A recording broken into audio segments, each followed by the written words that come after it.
Welcome to Bind EduTech, and this is a continued class in which we are going to discuss the remaining few lines of the chapter Should Wizard Hit Mommy. जैसे कि मैंने previous video में ये जो last paragraph है, देखो यहाँ से शुरू हुआ है, वेल वी विल सी से ये लास्ट पैराग्राफ, लास्ट पार्ट जो है वो यहाँ जाके फिनिश हुआ है। ये मैंने आपको दिखाया था और मैंने आपको बताया था कि ये पूरा जो पैराग्राफ है वो बहुत सिंबॉलिक है, वो बहुत चीज़ों को डायरेक्ट रिप्रेजेंट नहीं करता है। मतलब वो उसका लिटरल मीनिंग अलग होता है और उसका सिंबॉलिक मीनिंग अलग होता है। ऐसे बहुत सारे वर्ड्स यहाँ दिए गए हैं और मैंने ये भी बोला था कि ये पार्ट समझना, एंडिंग समझना इसका आसान नहीं है, क्योंकि बाकी स्टोरीज़ के तरह बाकी चैप्टर्स, बहुत सारे चैप्टर्स जो आप लोगों ने पढ़े होंगे, वो चैप्टर्स एक कंक्लूज़न के साथ वो चैप्टर्स जो हैं वो एंड होते हैं। मतलब अंत में एक निष्कर्ष निकलता है चैप्टर का एंडिंग जो होता है। मगर ये चैप्टर का एंडिंग थोड़ा एब्रप्ट है। एब्रप्ट एक वर्ड यूज़ करते हैं, उसके लिए अगर आप एब्रप्ट नहीं जानते हैं तो आप अनयूजुअल, मतलब कि यूजुअली आम तौर पे जिस तरह से स्टोरीज़ एंड करती हैं बाकी स्टोरीज़, वैसा एंडिंग नहीं है। अनयूजुअल एंडिंग है इस स्टोरी का। कोई सॉल्यूशन नहीं बताया गया है राइटर के द्वारा, बस सोसाइटी से जुड़ा हुआ एक बेसिक प्रॉब्लम, एक बेसिक क्वेश्चन,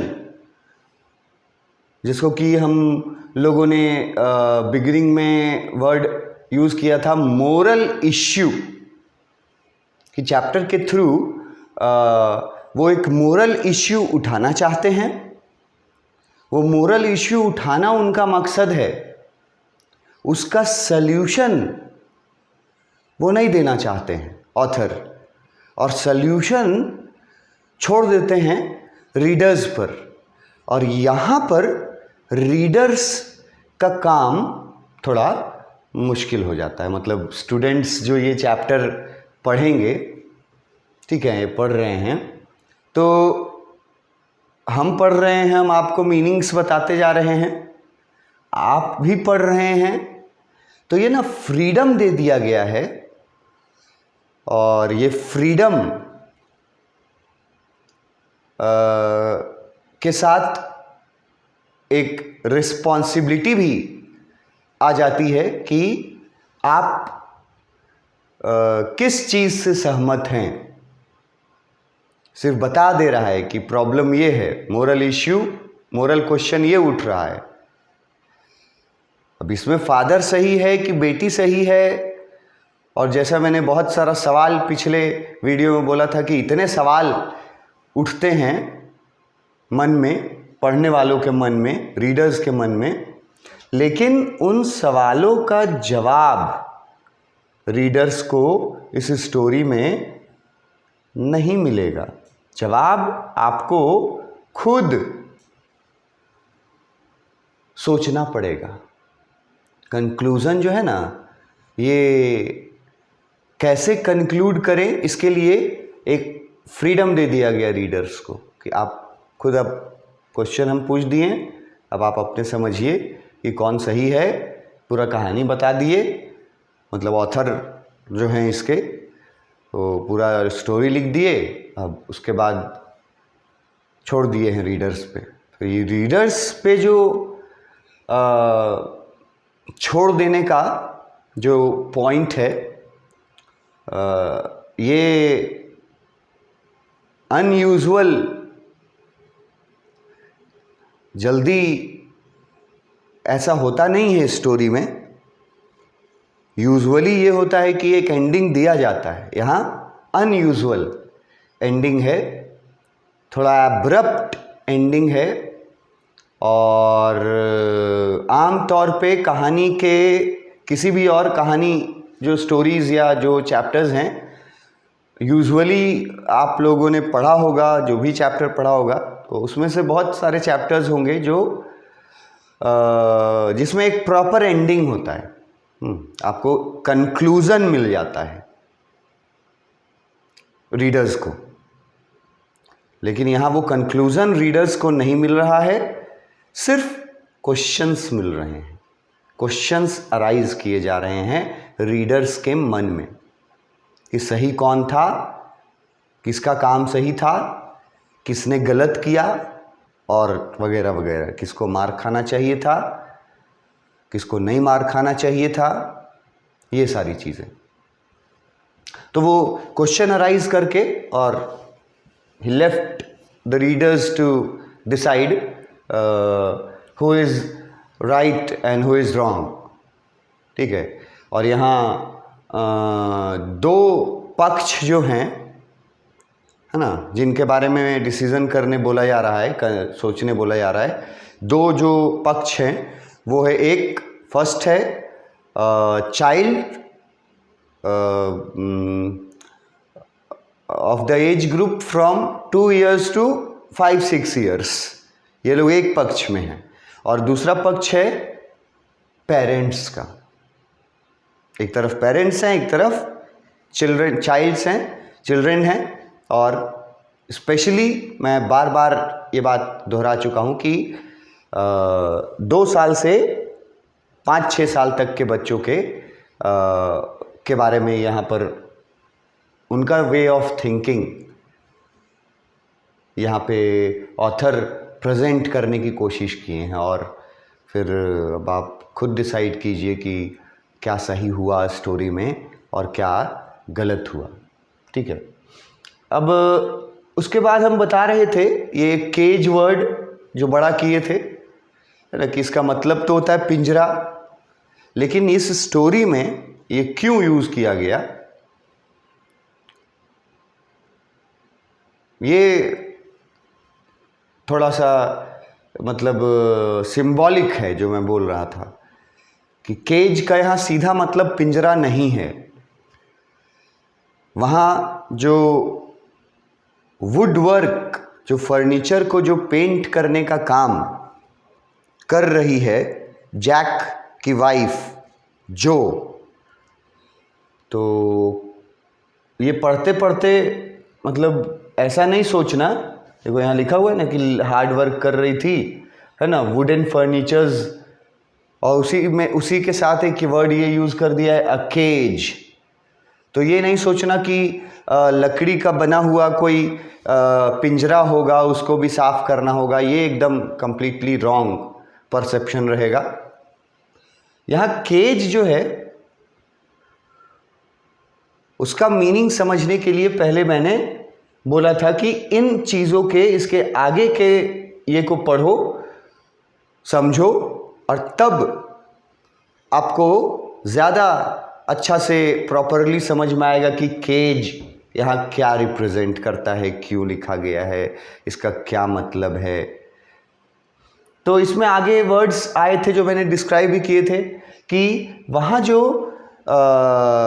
वुड जो वुडन फर्नीचर्स थे वो मतलब पूरे रूम में फैले हुए थे, they were spread around them हम यहाँ यूज़ कर रहे हैं किनके लिए, हस्बैंड वाइफ के लिए, क्लेयर एंड जैक।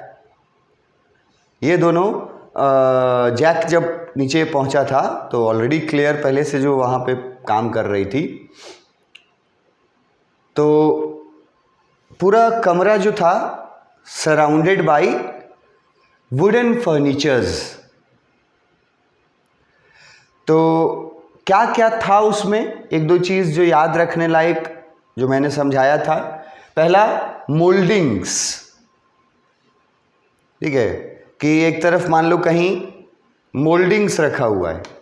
मोल्डिंग्स मैंने बताया था कि वो डेकोरेशन के काम में आता है, बॉर्डर के रूप, मतलब दीवार में, घर में बॉर्डर्स डिज़ाइन के रूप में काम आता है मोल्डिंग्स। और अगर कुछ लोग देखे होंगे कि अगर मोल्डिंग्स यूज़ करते हैं लोग अपने घर में, अपने कमरों में, तो उसी मोल्डिंग का एक पार्ट फैन के पास भी होता है। तो सर्कल सा बना रहता है और उसमें बहुत सारे फ्लावर्स और डिज़ाइंस बने रहते हैं। तो वो जो फैन के पास रहता है वो भी मोल्डिंग का ही पार्ट रहता है। ठीक है, तो मोल्डिंग्स थे जो लकड़ी के थे, तो वो याद रखना। और मोल्डिंग्स जो है वो डेकोरेशन के काम में आते हैं। उसके बाद रेल्स वर्ड पे थे हम, कि रेल्स मतलब यहाँ है रेलिंग्स। तो लकड़ी के रेलिंग्स थे, सीढ़ियों पर जो रेलिंग होता है उसमें भी वुड वर्क किया हुआ था। बहुत खूबसूरत रेलिंग लगता है वुड वर्क अगर उसमें किया हुआ हो। जैसा हम लोगों ने डिस्कस किया था कि कुछ लोग सब लोग रेलिंग्स जो हैं वो अपने अपने हिसाब से लगाते हैं। और ये रेलिंग्स वर्ड जो हैं, ये यहाँ क्योंकि घर के अंदर की बात हो रही है, रूम की बात हो रही है, तो वहाँ पे रेलिंग्स का मतलब हम निकाल रहे हैं सीढ़ी वाला रेलिंग। सीढ़ी जो चढ़ते हैं उसके किनारे जो रेलिंग्स बने होते हैं।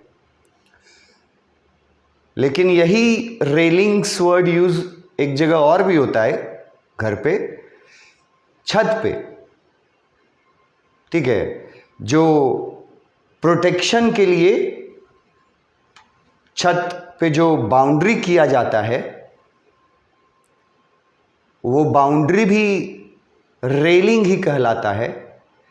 और वो बाउंड्री भी बहुत सारे मटेरियल्स का लोग अपने अपने सुविधा अनुसार या अपने अपने फाइनेंशियल कंडीशन के अनुसार छत पे भी तो रेलिंग लगाते हैं ना। बहुत लोगों का छत पे देखिएगा कि ईटा का ही पूरा दीवार लगाया रहेगा, एक सर्टेन डिस्टेंस का, लगभग 3-3.5 फीट का पूरा रेलिंग किया हुआ रहेगा छत पे। कुछ लोगों के यहाँ देखिएगा, आपने देखा होगा कि लोहे से रेलिंग कराते हैं, कुछ जगहों पर लोहा यूज़ करते हैं रेलिंग के रूप में। फिर आप कहीं ये भी देखिएगा कि आजकल स्टेनलेस स्टील, लोहे के जगह स्टेनलेस स्टील का भी यूज़ होता है रेलिंग्स के लिए, खिड़कियों में भी और छत पे भी, क्योंकि वो अच्छा दिखता है, अट्रैक्टिव दिखता है। और रेलिंग का और मोल्डिंग, ये दोनों चीज़ का काम ही है ब्यूटी लाना। ठीक है, ये डेकोरेशन के लिए यूज़ किए जाते हैं। तो रेलिंग्स थे,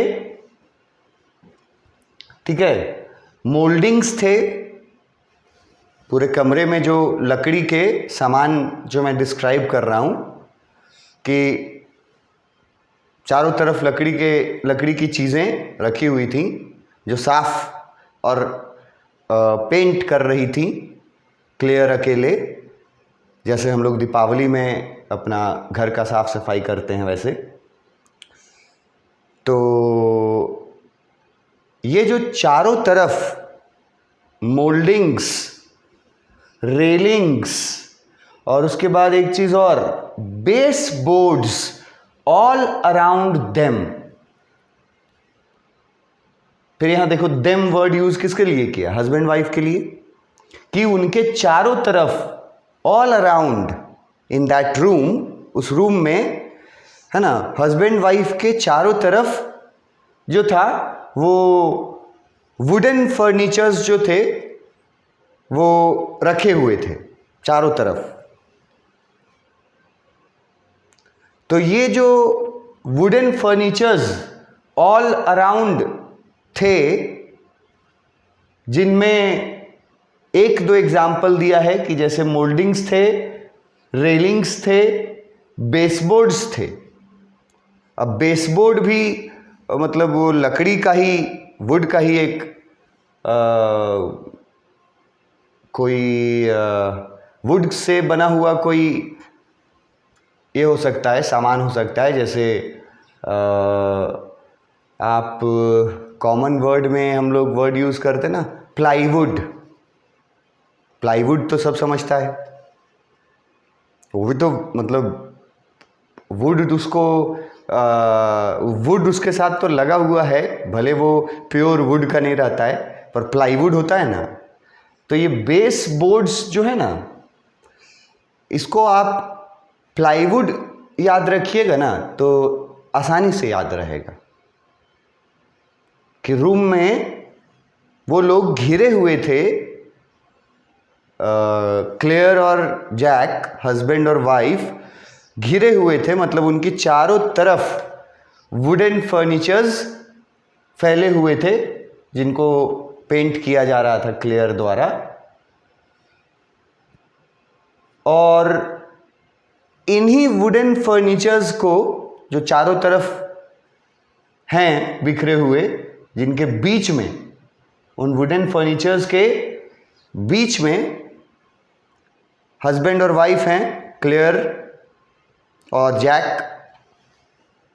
पेंट का केन एक खुला हुआ है, न्यूज़पेपर बिछा हुआ है, और क्लेयर क्या कर रही है, ब्रश है हाथ में, पेंटिंग ब्रश, और वो उसको डिप करती है, डुबाती है पेंट वाले केन में, और उसके बाद स्ट्रोक करती है। स्ट्रोक वर्ड यूज़ किया गया है।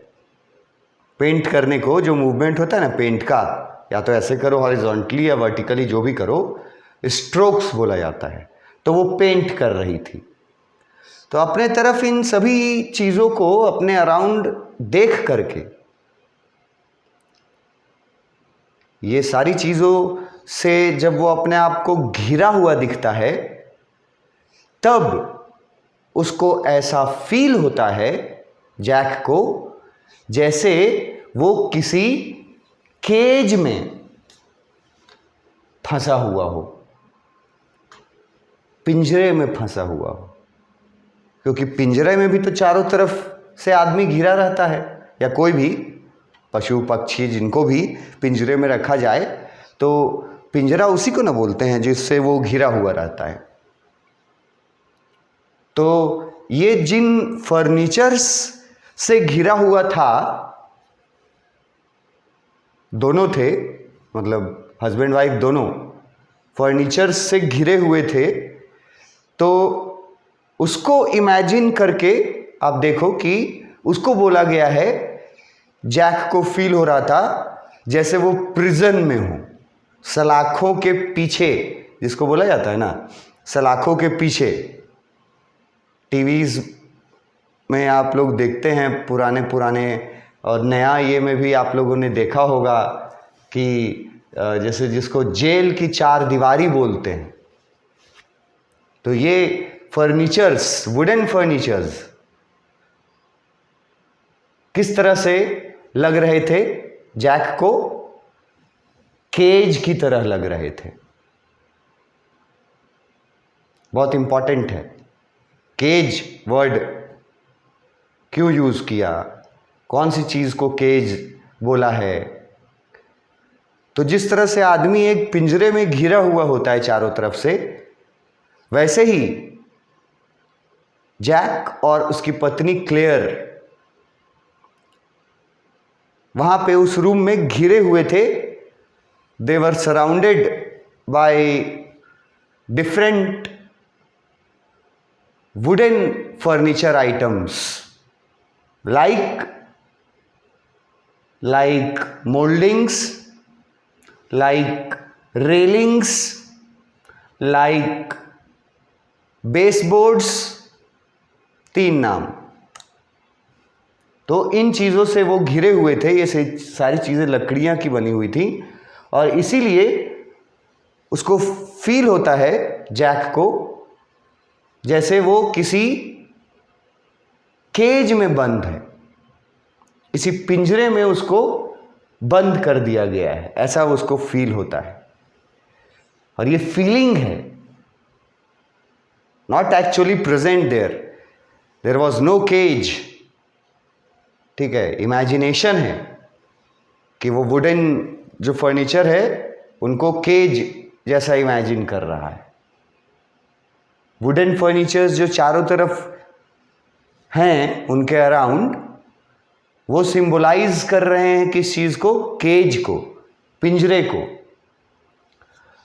और उन वुडन फर्नीचर्स के में जो काम चल रहा था, पेंटिंग का काम जो क्लियर कर रही थी, उसके बारे में आगे बताया गया है, जो हम लोग अपने नेक्स्ट वीडियो में यहाँ से देखेंगे कि पेंटिंग का काम जो बताया गया है कि क्लियर कर रही है अकेले, तो कितना हुआ है, कितना बाकी है, ये चीज़ें जो हैं वो बची हुई हैं टेक्स्ट बुक में, जो कि हम लोग अपने नेक्स्ट वीडियो में डिस्कस करेंगे।